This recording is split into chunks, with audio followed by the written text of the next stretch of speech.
کوئی مصیبت نازل نہیں ہوتی مگر اللہ کے حکم سے، اور جو شخص اللہ پر ایمان لاتا ہے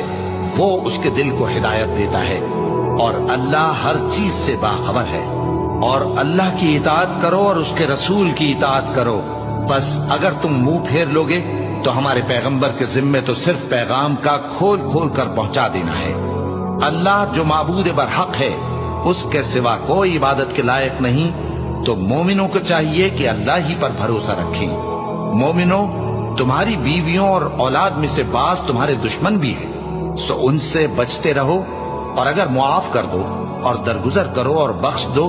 تو اللہ بھی بخشنے والا ہے، مہربان ہے۔ تمہارا مال اور تمہاری اولاد تو آزمائش ہے، اور اللہ کے ہاں بڑا اجر ہے، سو جہاں تک ہو سکے اللہ سے ڈرو اور اس کے احکام کو سنو اور اس کے فرمانبردار رہو اور اس کی راہ میں خرچ کرو، یہ تمہارے حق